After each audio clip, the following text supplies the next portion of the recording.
बोलने भी नहीं दूंगी आपको। हम सर जिसने पर्ची दिया उसका जवाब बाद में दे दीजिए, मैं आपको मना नहीं करती, आप मना नहीं करते। आप बैठिए, आप बोले। सर जो बजट पेश किया गया पूरे प्रदेश के अंदर इस बार 24 जुलाई को, तो पूरे प्रदेश की जनता है, पीछे से उनको वो पूरा डिस्टर्बेंस, जो विशेष वर्ग है, चाहे कर्मचारी है, चाहे किसान है, चाहे महिला है, चाहे विद्यार्थी है, उस बजट को वो बहुत ध्यान से देखते हैं कि हमारे क्षेत्र के लिए सरकार ने क्या किया। अभी हमारे सम्माननीय सदस्य कह रहे थे कि बजट बिना भेदभाव दिया गया है, लेकिन अध्यक्ष महोदय मैं आपके माध्यम से बताना चाहती हूँ कि जिस विधानसभा क्षेत्र से मैं आती हूँ उस विधानसभा क्षेत्र के अंदर, अनूपगढ़ के अंदर, इस बजट के अंदर माननीय वित्त मंत्री महोदय ने क्या दिया, क्योंकि जो अनूपगढ़ विधानसभा, जो पिछली सरकार माननीय मुख्यमंत्री गहलोत जी ने नए 19 जिले दिए गए थे, उनमें से एक जिला है। और लगभग 11.5 साल हमारी जनता धरने पे बैठी थी। जनता की भावना को देखते हुए वहां लगातार भाजपा के विधायक थे, लेकिन माननीय मुख्यमंत्री गहलोत जी को धन्यवाद देती हूं कि उन्होंने जिला देके हमारी जनता को बहुत बड़ी सौगात दी।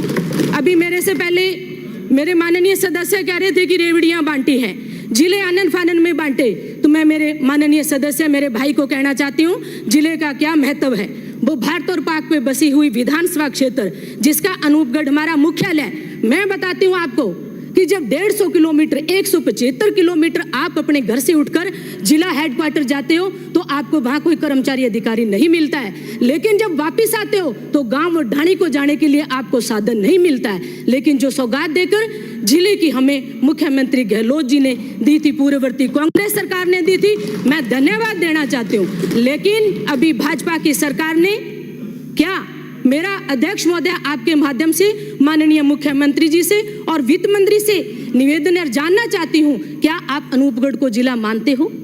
अगर जिला मानते हो तो जो आधारभूत सुविधाएं हमारे अनूपगढ़ जिले को दी जानी चाहिए थी वो क्यों नहीं दी आपने? हमारे जिला मुख्यालय पे जो मेरा हेडक्वार्टर है उसके, आप बैठिए माननीय सदस्य, आपको बजट बहुत दे दिया गया है विश्वनाथ जी, आपकी लगती विधानसभा है, आपसे कोई चीज छिपी हुई नहीं है। तो मेरा आपसे निवेदन है कि सर जिला मुख्यालय पे हमारे जो सीएससी थी उसको जिला अस्पताल में मैं कर्मोन्नत करने की मांग करती हूँ। इसके साथ साथ परिवहन कार्यालय की मैं आपसे मांग करती हूँ, क्योंकि हमें 150 किलोमीटर गंगानगर हमारे जो वाहन के रजिस्ट्रेशन के लिए जाना पड़ता है।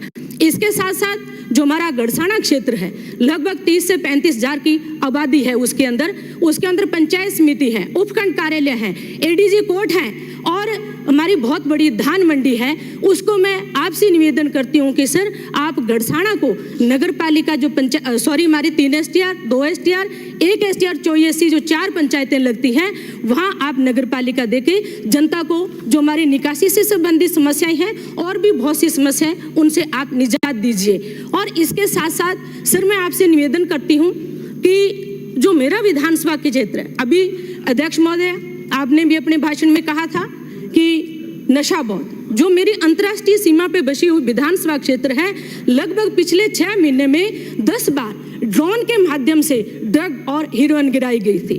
तो हमारे जो युवा है वो नशे की चपेट में है। 4 से 5 दिन में एक युवा की हमारी मृत्यु हो रही है। तो मैं सरकार से निवेदन करती हूँ कि आप विशेष टास्क फोर्स बना के जहाँ इस पे निगरानी कीजिए और अनूपगढ़ के अंदर आप छोटे छोटे उद्योग धंधे स्थापित करके वहाँ की जनता को, वहाँ के युवाओं को रोजगार दीजिए। नहीं तो सर जैसे हम उड़ता पंजाब की बात करते थे, वैसा उड़ता अनूपगढ़ बनने में कोई दो राय नहीं है। तो मैं नशे पे लगाम लगाने के लिए आपसे निवेदन करती हूँ।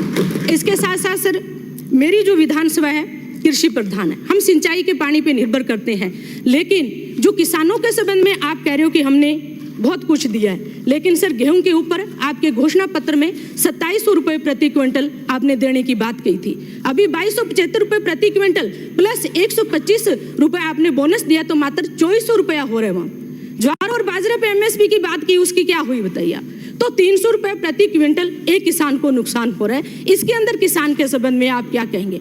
22 के अंदर सरसों की फसल सर जो हमारे पाड़े के कारण खराब हुई थी, केंद्र सरकार ने उसका सर्वे करवाया, लेकिन आज तक उसका मुआवजा किसानों को नहीं दिया। लगभग 40,000 हमारे किसान भटक रहे हैं। और इसके साथ साथ सर बहुत बड़ा मुद्दा मेरे रावड़ा क्षेत्र का है। पिछली बार समर्थन मूल्य के ऊपर क्रय विक्रय सहकारी समिति के द्वारा हमारी सरसों की खरीद की गई थी, लेकिन उसके अंदर बहुत बड़ा घोटाला बताया गया। बार बार जांचें हो गई। 14 जनवरी 2024 को जांच हुई जिसमें किसान सही पाए गए, लेकिन आज तक उन किसानों का भुगतान नहीं किया गया। क्या सरकार राजफेड और क्रय विक्रय सहकारी समिति के अंदर जो कर्मचारी थे, जो दोषी कर्मचारी थे, उनके खिलाफ क्या आप लोग कार्रवाई करोगे? इसके साथ साथ सर लाइट ऊर्जा के संबंध में बात की। 8-8, 10-10 घंटे लाइट नहीं आती है सर, लेकिन मेरा मानना है कि मेरे विधानसभा क्षेत्र में लगभग 459 ढाणियां आज भी लाइट से वंचित है। 5 ढाणियों का समूह बना के हम लाइट देते हैं, लेकिन जी एक ढाणी के संबंध में आपका क्या मानना है कि जी एक ढाणी उसको लाइट की व्यवस्था करेंगे या नहीं करेंगे?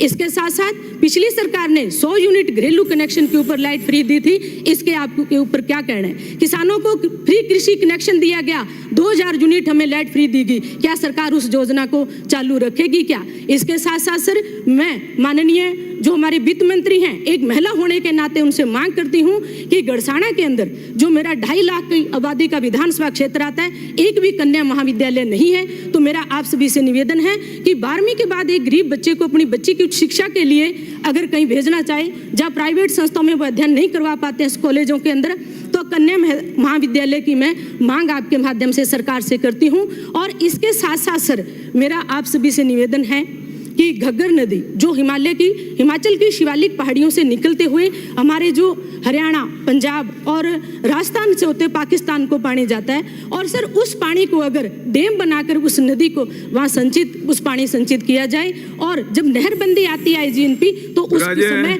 किसानों को पानी दिया जा सकता है। इसके साथ साथ सर मेरा आपसे निवेदन है कि महिलाओं के ऊपर जो बात होती है, सर 1 मिनट हम एक बात मैं कहना चाहती हूँ, नहीं सर महिलाओं के ऊपर इस तरह की बातें आप घटनाएं देखिए, जिले देखिए, तो मैं माननीय सभापति महोदय।